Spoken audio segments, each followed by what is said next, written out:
Let me clear my throat. Yep. All right.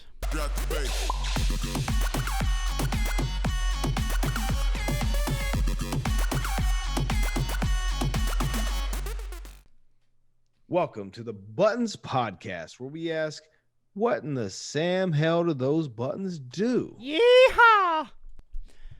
We wanted to do an episode where we told you a little bit about ourselves, about kind of our experience, why we decided to even start this. Just a little bit about the buttons that are this podcast. I don't know. Right. Before we do that, let's catch up real quick with Adam to see what's going on with him. What happened this last week? Oh, I don't know. Not too much. Mostly just work. Finished up a new track called Get Some. So the hashtag actually makes sense that I've been using for the last 5 years. But worked with a really cool artist on Fiverr who I will mention eventually, but the whole thing in and of itself is kind of hush-hush till we actually get it out. But, yeah. Well, when that is an unhush-hush, we should definitely get a peep that on the podcast. Definitely. What about you?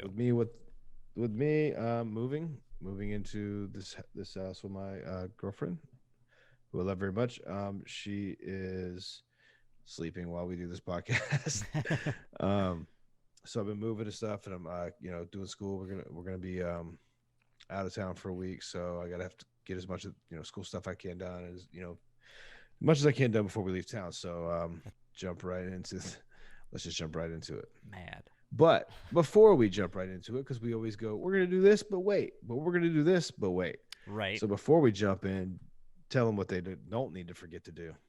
Oh, yeah, you need to like and subscribe, because this episode is always sponsored by the like button. So always like, always subscribe if you want to, I suppose. But, we'd really appreciate it. Helps out with the YouTube algorithm and keeps this channel going. I said a thank you. And I thank you now. We will thank you. We will thank you. We will thank you. Come on back now. Yahoo! But it's not over, but come on back. You hear? You hear? All right. So we want to jump into a little video pick. I had a video pick this time. Yes. Video pick of the day is Harry Mack.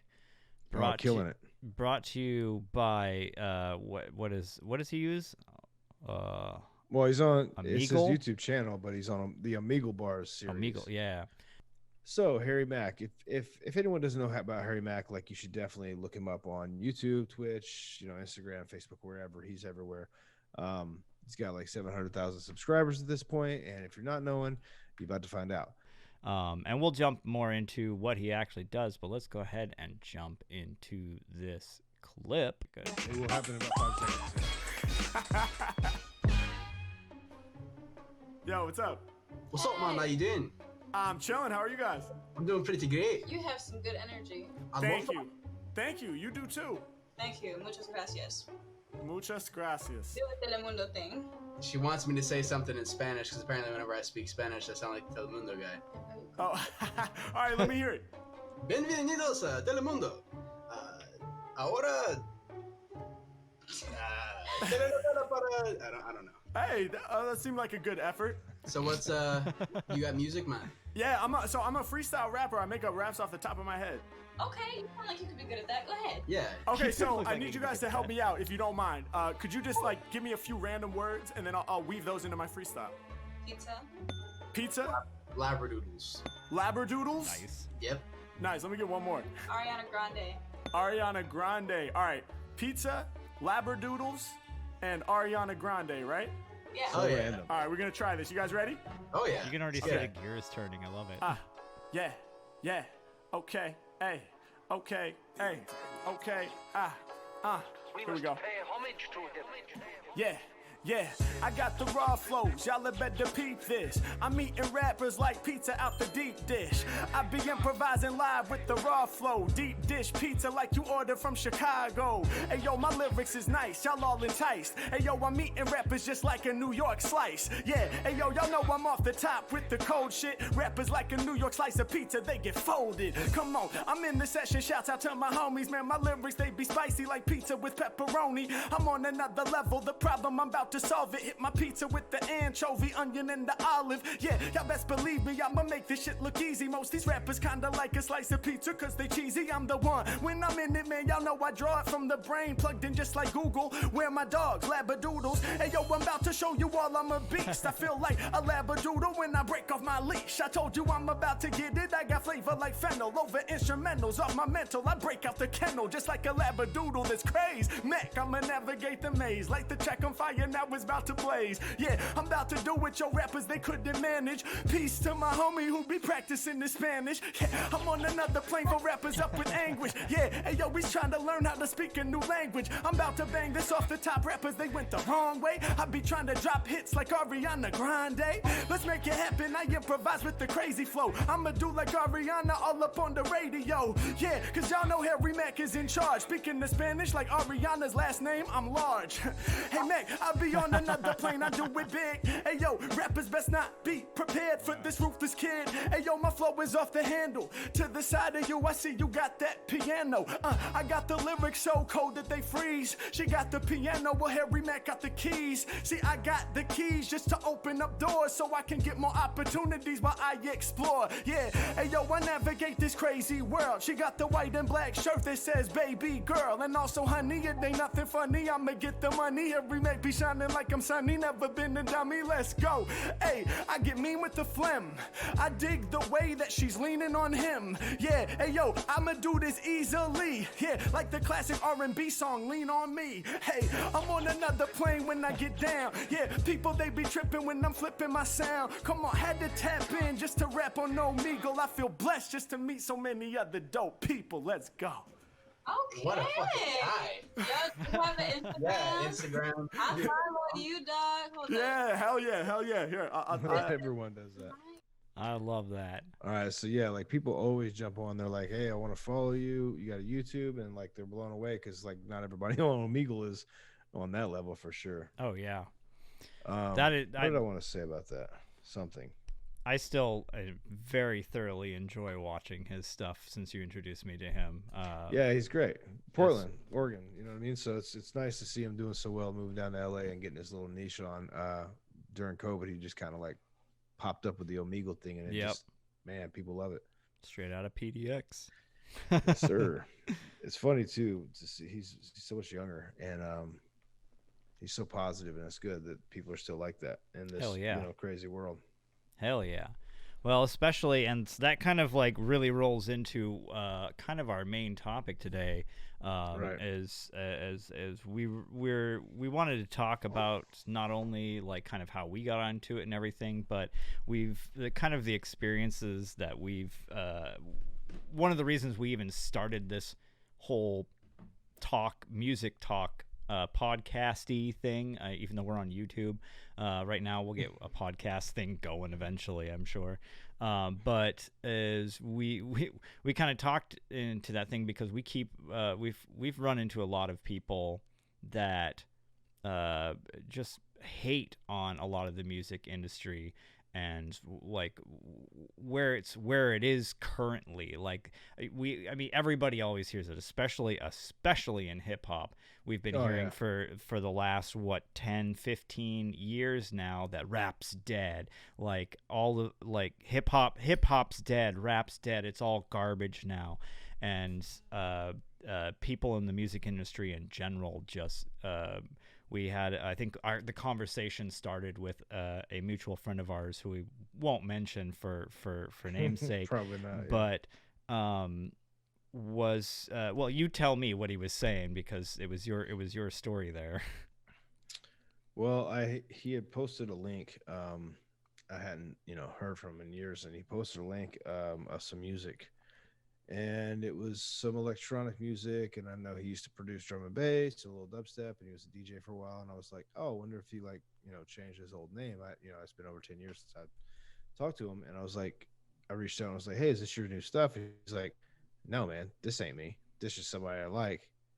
I quit making music a decade ago. And I'm like, well, that's too bad, man, because you had some fun stuff going and you should have kept it moving. And he's like, well, the industry's too saturated anyway.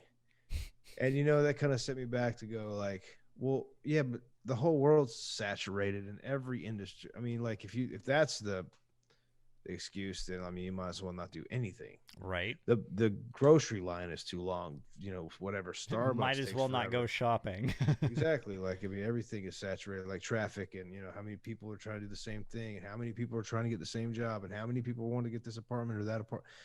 I mean, you try to sell a house and you got 14 different people trying to buy it. So I mean, that's a good thing. Well, if you're trying to sell a house and 14 people are trying to buy it. But yes, if you're trying to buy a house. And that would be you as an artist trying to buy into the industry. So like if it's oversaturated and that's going to be your reason for not doing it, you never cared about it anyway, because what do other people's music and like your odds or chances have anything to do with passion? Yeah. And it really kind of bothered me. And well, I think I didn't say anything, but it just got under my skin a little bit. Like maybe try to like curtail like my point of view and my perspective and like the trajectory I want to go in life. Like, is that supposed to affect me? And that bothered me more than like him saying that about his own point of view. Right. Like, oh, you're trying to make it seem like my shit's pointless. It's pure influence. It was that reminded me then when you told me that, and again now, of when I remember when I started producing music in high school, like electronic music, and I don't even remember the program, but it was just so you couldn't even bring in your own samples. It was just like you just had a list of a whole bunch of samples and you just drag and drop these blocks in, but you could create this music. And I was so proud of it and brought it to school, and just my peers, when I showed it to them, they were just like, that's cool, but do you DJ? I'm like, I honestly didn't even know what like DJing was like to its fullest, of just like being a rave DJ or any type of DJ for parties. And I literally stopped. Like I stopped making music for a very long time because of that, just because I was so downhearted from it, of just like, I'm doing it wrong because of their point of view. And looking back at it now, I laugh at it because it was like, wait a minute, I'm creating my own stuff, but you're what did you say, curtailing? I don't know if that's the right word for it, but trying to curtail my own trajectory. You're trying to curtail that, and you're trying to like say that someone who, and not to knock DJs at all, because there is a great profession in it, and creating your own, being able to create something out of other people's stuff as well. So I'm not knocking DJs at all, just so real DJs clear. Produce anyway. But, yes, exactly. To me, I look back and laugh at it, to where I was just like, oh, well, I guess I'll just become a DJ then. And I did for a while. Says a little bit about me too, about where my mindset, influential of that. But I completely understand that, of just like having somebody or peers or either someone that you look up to or used to look up to, or just again peers in general, of their opinion really kind of rocking your own point of views or discouraging you from doing your own thing. It's totally it's something that I think whether you're in the music industry or whether it's just normal life stuff, that's going to happen all the time. And something that, at least from my experience now, and from what I know a lot of other people have done, I think it's very important to don't do that. It's going to be hard not to, but just stick with it, because it doesn't matter if it's saturated. I have a flip on what you were saying about how your friend like kind of coaxed you out of it. Yeah. And then also how sticking with it, like you just said, I have a way to like combine those two. So like if I could just go back a little bit in time, When I got into making beats, it was like 2003. I met this kid named Ryan Cleveland, who will probably be on the podcast at some point because he's also an amazing producer in his own right. Um, he's out in Florida doing his thing and he's killing it. So I started. I met this kid. We skateboarded a lot. I skateboarded most of my life, and I met him one day through, because I was skateboarding or something, or he was, or whatever, and we met and we talked, and he rapped. He was a rapper, and he was really, really he had this tone, like right. You remember Rye Guy had that tone? Oh Like, he was yeah. so good. He was like the party MC. Like everyone loved the way he sounded, and he could say anything he wanted, and everyone ate it up. He was really good at what he did. So I started making beats because of that, and it wasn't until a couple years after that I started rapping because of him, and people like Gifted Gab and like really West Coast underground MCs that were really pushing lyricism, like lyrical prowess. And I met Julius Powell, who's Portland rocking it right now, killing it. Him and his brother, and we made this group One Movement. And I'm sure you guys might not know about One Movement, but this was the Northwest in like 2000, 6, 7, 8, 9, 10, or 7, 8, 9, 10, somewhere in there. We were doing shows. We probably did, I don't know, we did like probably like 100 shows or something. It was a lot of shows, small shows. Yeah, it was cool. We put out like 3 or 4 albums, and some of you still get like the Momentum album is really good. But anyway, during that time, we were like on the circuit. So I like got into this because someone's influence that was like a rapper, and like, and then later on, I got into the rapping side of it because of influence. So I like became this like MC and this beat maker back then, and MC, because of the influences. And I got to credit that to the Northwest and Ryan Cleveland and all the great underground artists on the West Coast, even some of those on the East Coast too. I'm not hating on the East Coast. I mean, I live on the East Coast, but like what I was influenced by was like Northwest culture and all that. And then I started meeting and rubbing shoulders with people like Grouch and Eli and like Lucky I Am and like Ben or Macklemore. Ben was on the circuit. Um, Immaculate from Portland only. The Metro League and Scotty Dell and all these dudes, like different genres and stuff too. Like there was like this ska rap group.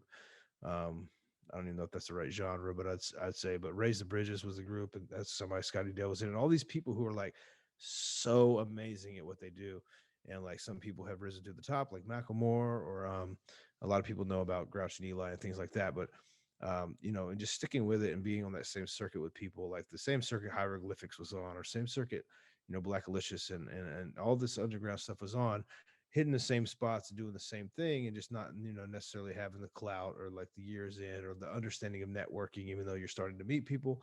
And like it got to a point where One Movement became like, I don't want to say like a factor, but like we got to where we were, we were drawing some heads, we were doing all right. And I kind of ruined that whole thing, and we'll get into that another time. But I mean, it wasn't all me, obviously, but I definitely like disappeared from the scene, and it kind of crashed and burned. But um, the point I'm making is that we were like starting at nothing, and it was influence that brought me into it. And then I pushed so hard and made it my craft, and like didn't quit when everyone was hating and all this shit. And then we got to where we're rubbing shoulders with people who are, now, on the radio and millionaires or whatever. And that could have been anyone. So you never know when the right thing's going to happen, or when you're going to make the right track, or do just the right show. And you just got to keep pushing and not let the bad influences pull you down. So the overall thing also is watch who you take advice from. Oh yeah, absolutely. Including me. Watch out. There's I'm sure everybody has like has had that moment too. Like most people, at least who are probably joining us here, would and watching this, if they like, I bet dredging up some memories just by even saying that type of thing is just like, careful who you're taking advice from, and getting led down some weird wrong paths, sure. depending on what you're doing. I remember doing something. I met some guy up here in Portland too, who I ended up doing way too much like production work for. That didn't go anywhere either, and I still don't know. He kept saying that he knew Eminem and his crew, and like, or he knew. He knew. What's it? DJ Shadow? Who's the guy that works? DJ Shade. I forget his name now. DJ Premier. No, maybe, I don't know. It works for who? for that worked under Eminem's label, one of his production guys. Oh shit, I don't know, I man. don't even remember what it was now, but he always kept saying that he knew him. I never actually, Made or that no, I did connection. actually talk to. I did actually talk to the guy over the phone, so I actually don't know if it was him or not. But who knows? But the guy that I was working with too just went down a weird road on that, and that was basically 3 months wasted of production value and everything that I put into that, simply because I was just like, I'm gonna follow this guy and he's got all the hookups and everything, and really I just made him a bunch of basically free beats. Right. And that's the industry. So just be careful, but always push for your passion, and you will come across the right people eventually. Yeah. I think a good thing to kind of like that's kind of like a bit about ourselves and all of that type of stuff, but kind of looping back to that kind of whole reason that we started this is the reason that we started this is because, unlike some of the naysayers out there, that I still personally think that this is one of the best times to be doing music, because Absolutely. you can be doing it at home. You don't have to have a fancy studio. All you need is a laptop. Hell, you can even make beats on your phone now. Maybe not the best quality ones on your phone, but there still are so many production ways to make music, record music, even just getting any of that stuff down, just linking up with people, sharing files, and being able to collab with people Right. all the way across the world. I've worked with people in Jamaica, the UK, Spain, Portugal.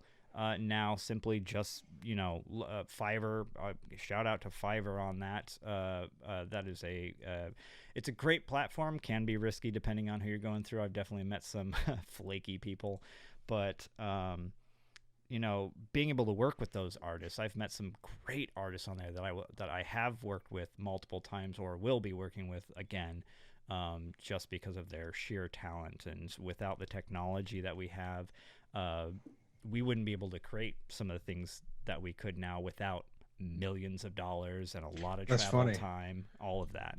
That's funny you say that. Just production alone, like there was something it popped up on like my that targeted shit when you go to Google, and it pops up with all the stuff you thought about, or even just thought about. It pops up targeted marketing thing or whatever, retargeting, whatever it's called. And it said that some article said that a MacBook Pro or whatever, a good computer, but it said a MacBook Pro in Ableton Live is like a $500,000 studio in 1970. Mm-hmm. Oh yeah. So that says everything. And that's not even including like the ability to network and do all this shit and like release it on your own and be independent. It was never like that. It was a bottleneck. Yep. And it's still a bottleneck for the radio and all that stuff. I mean, so be people say that the music industry sucks, especially hip hop. Well, that's bottlenecked by the record labels, and that's what they're feeding, and that's why it is the way it is. That's completely changing now. It is completely on a different level.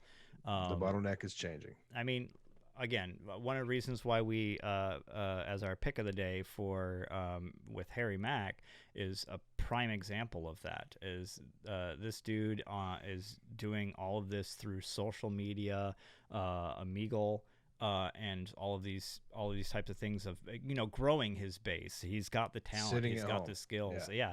COVID, lockdown, doesn't matter. Any of this stuff. I even from lockdown just recently got signed with the label for the first time, and nice. Congratulations. thank you. Just this last November. So it was any of that type of stuff. It doesn't matter.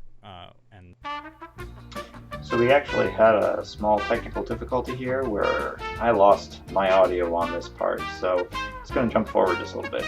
Sorry. It's very important to know that it's saturated in a good way. Is there's not only a saturation of music, there's a saturation of listeners as well. Right. Like that's and there's I think that's the key difference that I don't think that guy understood. He doesn't. And like I heard this on Dan Giffin's Ableton Music Producer podcast. Shout out to Dan Giffin, killing it. He said once, and he said it a few times actually, but he said competition kills creativity. And really, if you look at the industry, like you're trying, I mean, yeah, everyone's trying to get their, piece of the pie or whatever, but if you look at it that way going in, A, you're definitely gonna be disappointed. Yeah. And B, your ability to like network and be a more of a community based artist instead of like all about yourself is going to be diminished severely. So you're going to want to definitely have like that community in mind and just lift it. What is it? A rising tide lifts all ships. Like if you just do what you do and lift up everyone around you and stuff, and everyone gets love instead of trying to like absorb everything like a sponge and be the number one guy, chances are, or your chances are, greatly increased to be successful. Because you're lifting those up, and like the truth comes out, like who you are comes out. So if you're doing what you do and you're doing it for yourself, that's fine. But if you do what you do and you do it as a community and you don't try to like run the whole gamut just for yourself, that's going to show in your work and just how you are as a character. And that's going to that's, I mean, look at some of the most famous artists in the world, and if you look and see how selfish they or selfless they are, and I'm not going to name particular ones because I wasn't there, but I know some particular stories. And if it wasn't for the way they were, they wouldn't be where they are. So maybe, look at things as a community instead of looking things as like, oh, well, there's just so many people doing it, I can't win. Like you said, that guy didn't understand that. He's looking at it selfishly, like, what can I get versus what can I give? Right, exactly. That, I think that's a very important part there, to where, I mean, sure, if you, like you said, if you want to be selfish, if you want to do this specifically for the money or yourself or whatever the reason, for self-glorification, whatever it may be, you may get lucky. There are tons of people that have. Yeah, well, I shouldn't say tons, but there's a good handful of people that have gotten lucky. And, we all know who a lot of those artists are, where you're just like, really? That person got whatever. But there's tons and tons of people who just worked their asses off and worked for the love of the music, the love of the game, the love of doing this, not just because they loved doing it. If you're making music just to get rich, you're doing it wrong. Like if you're getting rich because you make music because you love it, then that's absolutely great. And that's, that is the end all be all of, that would be nice. Who doesn't want that? But that shouldn't be the reason why you are making music or making your art. Period. It also comes down to a philosophic point of view about how you see, like, your worldview and how you see things. So, I mean, not everybody's going to agree with what we're saying, but like realistically, that just opens the door to more potential when you just look community based and I'm going to give. Yep. And eventually someone's going to, give back. That's just the way it is, Yep. So I think, I mean, here's the takeaway. I think, keep up with it. If you enjoy it, that's what you should be doing. Don't let the naysayers, don't let the shitty people out there who are only looking out for themselves down. Like, don't listen to them. 311 said it best. Fuck the naysayers because they don't mean a thing, and this is what style we bring. Yeah, exactly. There's nothing else really to it. Do what you enjoy and help other people also do what they enjoy, and support other people that do what they enjoy, because the best way to have any sort of thing come around for you is to help the people around you come around, like help everybody else get those things too. Collab with people, share knowledge with people. And honestly, that's the whole reason that we started this thing, is because we're both continuing to gain as much knowledge as we can and give it back, because we've either learned new cool interesting ways to do things, maybe we're doing something that somebody else has done, but the person who's watching this is, they just happen to find our video, and it's the first time that they've heard that. So there's nothing wrong with repeating any of this stuff. Get the knowledge out there. Get that stuff out there. Yeah, rising tide lifts all ships.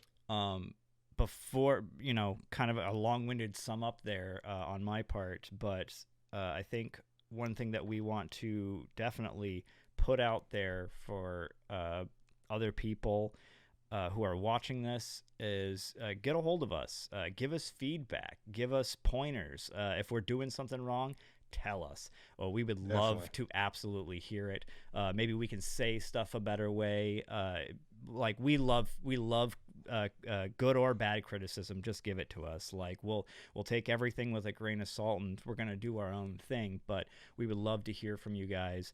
And if you guys are interested at all in either helping out with this, we're gonna have a Patreon soon. You can check out PandaSonicCollective.com.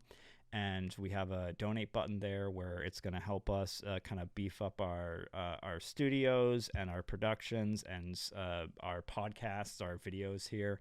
On the Patreon, we're going to have like community input on a lot of our videos.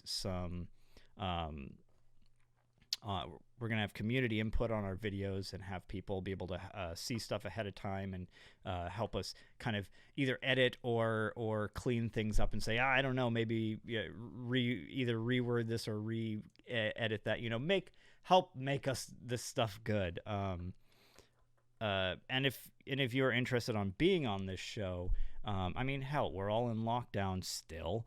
And if you're watching this way in the future when we're not going or we're not in lockdown, you're like, what the fuck is lockdown? Because you were under a rock for even longer than that.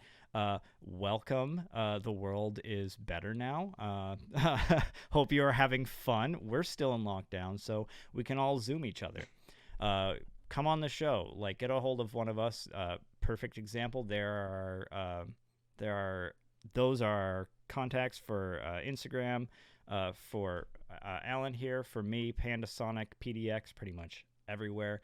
Or just, reach out in the comments here. We'll have links to everything in the description as well. Harry Mack down there. We'll have his channel and the video we were watching today. So just in closing, another reminder, guys, just like and subscribe. Hit the bell for new episode notifications. If you want to see more, just click them on the screen.